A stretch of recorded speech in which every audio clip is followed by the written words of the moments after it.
Good morning students.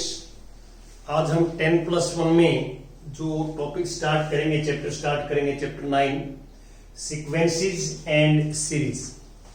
देखिए, सबसे पहले हम सीक्वेंस के बारे में डिस्कस करेंगे आपके साथ। देखिए, हम काफी लोअर क्लासेस में जो है वो कलेक्शन ऑफ ऑब्जेक्ट्स पढ़ते हैं।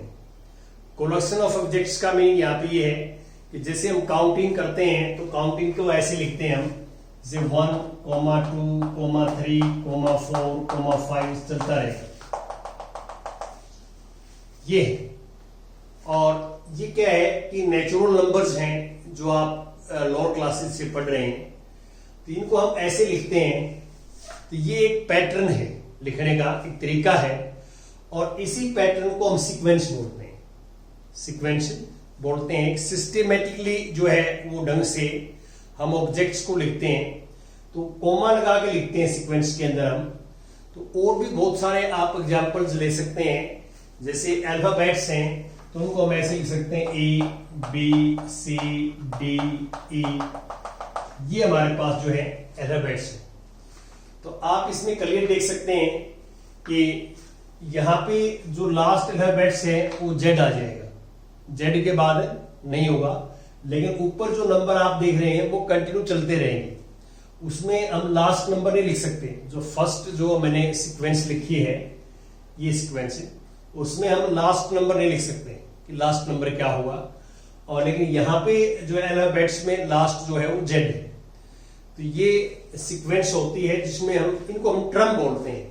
जैसे ये हमारे पास फर्स्ट टर्म है, ये सेकंड टर्म है, ये थर्ड टर्म है। इनको हम A1, A2, A3, A4, AN and so, ये टर्म होती हैं। जो फर्स्ट नंबर पे है वो फर्स्ट टर्म है, सेकंड नंबर पे है वो सेकंड टर्म है, थर्ड नंबर पे है वो थर्ड टर्म है। तो इनको हम A1, A2, A3, AN इनसे डिनोट करते हैं।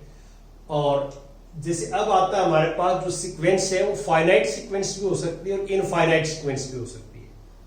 फाइनाइट सीक्वेंस क्या होती है कि ऐसी कोई सीक्वेंस जिसमें फाइनाइट नंबर ऑफ टर्म्स हो, फाइनाइट नंबर ऑफ टर्म हो। तो जैसे ABCDEF, इसमें XYZ लास्ट में आ जाएगा,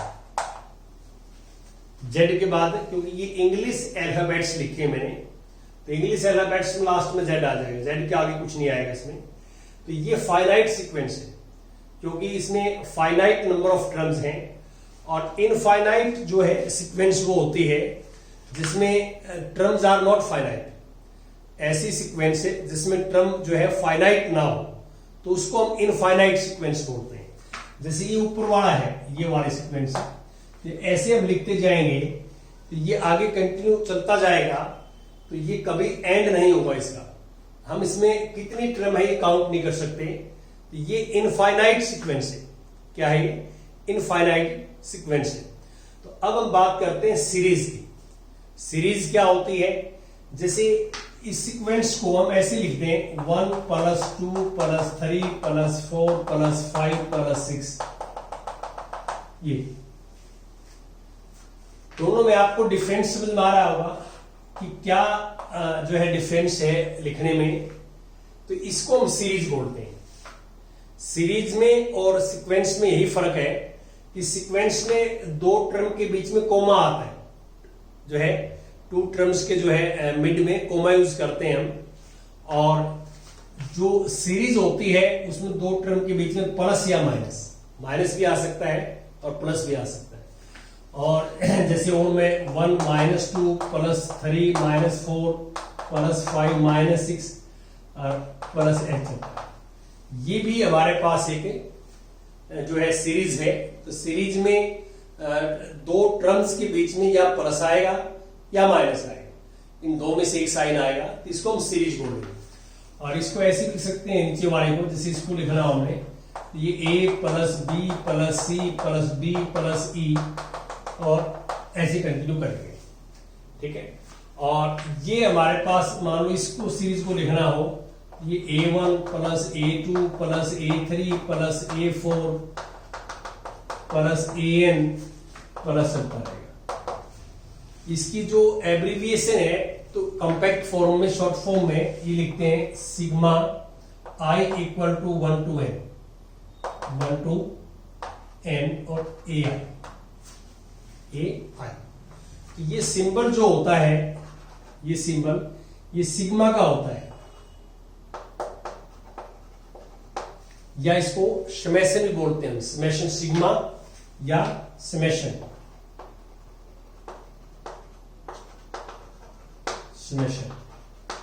सिग्मा या समेशन, ये सिंबल्स को हम बोलते हैं। तो इसको क्या है कि ये एब्रिविएशन है, शॉर्ट फॉर्म में आई को 1 लिखोगे तो A1 आ जाएगा। सिग्मा का मीनिंग होता है कि वो टर्म्स को प्लस करता जाएगा, ऐड करता जाएगा। तो आई को 1 लिखेंगे तो A1, सिग्मा मीन्स फिर प्लस, फिर आई को 2 लिखेंगे तो A2, सिग्मा मीन्स प्लस करते जाएंगे कि हम जो है कंटिन्यूअसली, और ये इसको जो है ऐसे भी हम लिख सकते हैं, ऐसा हो सकता है। और अब इसमें जो 10th क्लास के अंदर भी हम ऑलरेडी पढ़ चुके हैं सीक्वेंस और सीरीज के बारे में आप, और जो सीक्वेंस है, एक सीक्वेंस को हम एक सिस्टमेटिकल ढंग से एक जो है पैटर्न के रूप में, स्पेसिफिक पैटर्न के रूप में लिखते हैं, उसको हम प्रोग्रेशन बोलते हैं, प्रोग्रेशन, जिसको आप अर्थमेटिक प्रोग्रेशन, एक वर्ड यूज किया था आपने 10th क्लास में, अर्थमेटिक प्रोग्रेशन। तो प्रोग्रेशन क्या होता है कि सीक्वेंसेस फॉलोइंग स्पेसिफिक पैटर्न और कॉल्ड प्रोग्रेशन। तो यहां इस चैप्टर में हम एक तो एपी के बारे में और डिटेल में पढ़ेंगे, एपी, और एक अर्थमेटिक मीन आएगा, अर्थमेटिक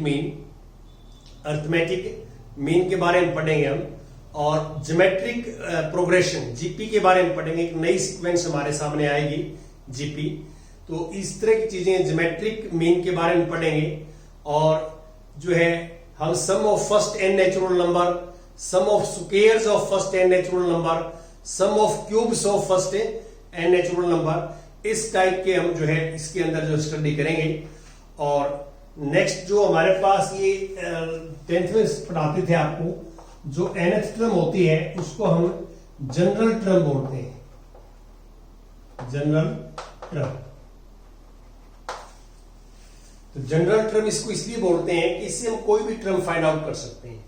n यहां नेचुरल नंबर होता है, इस बात का ध्यान रखें। कंप्लीट जो है चैप्टर में n is always belong to natural number.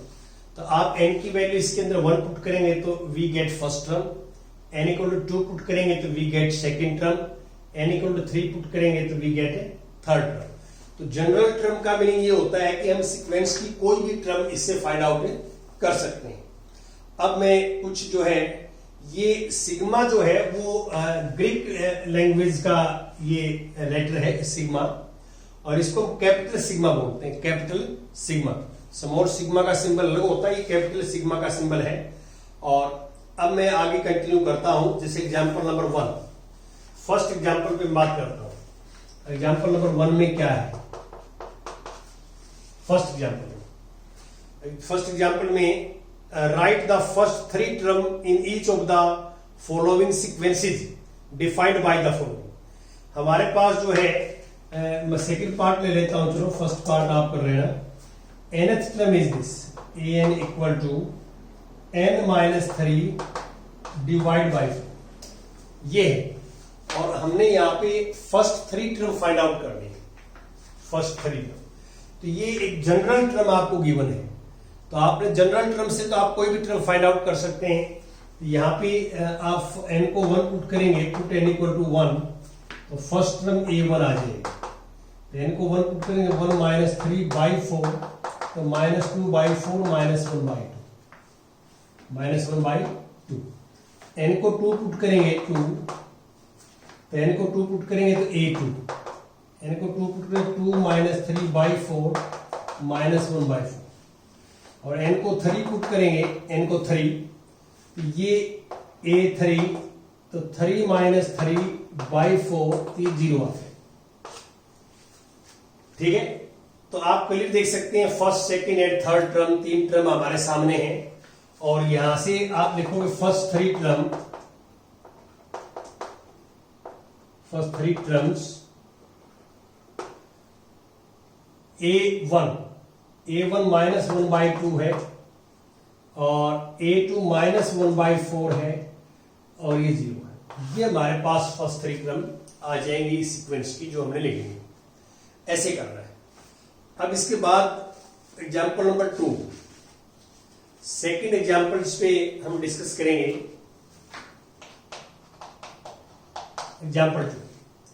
Example 2 में right what is the 20th term of the sequence defined by this.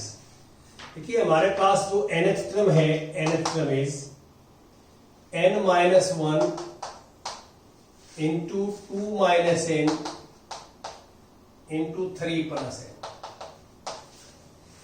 ये हमारे पास जो है 3 टर्म है जो आप देख रहे हैं, और सॉरी ये nth टर्म है और हमें 20th टर्म चाहिए। 20th टर्म ये मल्टीप्लाई में तीनों nth टर्म है। ये 20th टर्म के लिए पुट n = 20 पुट करेंगे तो 820 आ जाएगा। तो 20 - 1 2 - 20 और 3 + 20। तो 20 - 1 19, ये -18 और ये 23। और आप यहां मल्टीप्लाई करेंगे इन तीनों की मल्टीप्लाई, तो हमारे पास जो रिजल्ट आएगा वो आ जाएगा -7866। ठीक है, ये हमारे पास जो है मल्टीप्लाई आ जाएगी। अब मैं एग्जाम्पल 3, थर्ड एग्जाम्पल की बात करता हूं आपके साथ। एग्जाम्पल नंबर 3, थर्ड एग्जाम्पल में स्टेटमेंट क्या है कि let the sequence an be defined as. ये हमारे पास एक सीक्वेंस है, फर्स्ट टर्म इज 1 और an = an-1 + 2 for n > 2। हमें क्या करना है? Find first 5 terms. Find first 5 term, first 5 term निकालनी है और right the corresponding series. Corresponding series भी निकालनी है। देखिए फर्स्ट 5 टर्म निकालनी है, कॉरस्पॉन्डिंग सीरीज निकालनी है। तो फर्स्ट टर्म तो हमारे को गिवन है, तो सेकंड टर्म से स्टार्ट करते हैं। फर्स्ट टर्म गिवन है, सेकंड टर्म क्या होगी? तो इसके अंदर पुट करेंगे n = 2। Put n = 2। तो n को 2 पुट करेंगे तो वी गेट a2 आ जाएगा हमारे पास। तो n को 2 पुट करेंगे, 2 - 1 a1 + 2। a1 की वैल्यू 1 है तो 1 + 2 वी गेट 3। ये सेकंड टर्म आ जाएगी। फिर थर्ड टर्म निकालेंगे तो पुट n = 3। n = 3 पुट करें इसमें रिलेशंस में, तो a3 आ जाएगा। 3 - 1 2 और +2, a2 हमारे पास 3 + 2 5 आ जाएगा। n = 4 पुट करेंगे, 4 n को 4 पुट करेंगे यहाँ पे a4। 4 - 1 3 + 2, a3 is 5 + 2 7। n = 5 put करेंगे, तो n = 5 पुट करेंगे तो a5। 5 - 1 4 + 2 और a4 हमारे पास जो रिजल्ट है a4 is 7 + 2 9। देखो ये फर्स्ट 5 टर्म्स हैं जो आप देख रहे हैं, फर्स्ट 5 टर्म। तो फर्स्ट 5 टर्म्स ये हैं। तो हमारे पास यहां जो कॉरस्पॉन्डिंग सीरीज आएगी, कॉरस्पॉन्डिंग सीरीज, तो इस सीरीज ये होती है, देखिए ये लिखी हुई, इसको हम सीरीज बोलते हैं। ये सीरीज है जो मैंने आपको बताई थी। ये सारी जो प्लस में लिखी हुई हैं ये सीरीज है, सीरीज। यहां पे हमने क्या करना है, कॉरस्पॉन्डिंग सीरीज ये आ जाएगी फर्स्ट टर्म। तो फर्स्ट टर्म हमारे पास a1 ये plus a2 3 plus 5 plus 7 plus 9 ये कॉरस्पॉन्डिंग सीरीज जो हमने फाइंड आउट करनी थी, ऐसे आपने निकालना है। अब इसमें आगे देखिए आप नेक्स्ट, तो इसमें कुछ हम जो है एक्सरसाइज के क्वेश्चन भी ट्राई कर लेते हैं कि एक्सरसाइज में हमने कैसे करना है, वो कुछ मैं आपके साथ डिस्कस करता हूं। जैसे हमारे पास 14 जो है क्वेश्चन मैं ले लेता हूं। 14 क्वेश्चन नंबर 14 एक्सरसाइज जो है 9.1। 14 में स्टेटमेंट पढ़ देता हूं मैं। The Fibonacci sequence is defined by this. हमारे को एक सीक्वेंस डिफाइंड है 1 equal to A1 equal to A2, ये सीक्वेंस है। And AN equal to nth term है AN-1 प्लस AN-2 और n ग्रेटर देन 2। हमें ये फाइंड करना है। Find AN+1 upon AN। कब? For n equal to 1 2 3 4 5। देखिए हमने स्टेप बाय स्टेप ये करना है, जो आप देख रहे हैं स्टेप बाय स्टेप। देखिए सबसे पहले हमने इसकी वैल्यू फाइंड आउट करनी है, किस नंबर पे? n इक्वल टू 1 पे। तो अब आप क्या करेंगे? पुट करेंगे इसमें, पुट n इक्वल टू 1। इसमें n को 1 पुट करते हैं, तो इसमें n को 1 पुट करेंगे तो ये आएगा A2 upon A1। A2 upon A1। A2 की वैल्यू भी 1 है, A1 की वैल्यू भी 1 है, तो यहां से A2 1/1 1 आ जाएगा। क्लियर? फिर पुट करेंगे n equal to 2, n equal to 2 इसमें n इक्वल टू 2 पुट करेंगे, ये आएगा A3/A2। अब A2 की वैल्यू तो मेरे पास 1 है, A3 की वैल्यू नहीं है मेरे पास, तो A3 की वैल्यू यहां से निकालेंगे। इसमें देखिए ये वाला जो रिलेशन गिवन है हमारे को, ये A3 A4 A5 जो जरूरत हो यहां से निकलेगा। तो आप बड़े आराम से देखो, इसके अंदर पुट करें, यहां पे n इक्वल टू 3 पुट करें। इसमें यहां लिख भी रखा है कि n ग्रेटर देन 2 लेना है, 2 से ग्रेटर। क्यों? क्योंकि फर्स्ट और सेकंड टर्म तो आपको गिवन है ऑलरेडी, पहले फर्स्ट और सेकंड टर्म तो गिवन है, और इसलिए n equal to greater than 2 दिया हुआ है। तो n इक्वल टू 3 पुट करेंगे तो A3 आ गई, 3 -1 2, 3 -2 1, तो 1 + 1, क्योंकि A2 भी 1 है और A1 भी 1 है, तो 1 + 1 2 आ गया। तो अब ये रिलेशन आ गया हमारे पास 2/1 इक्वल टू 2।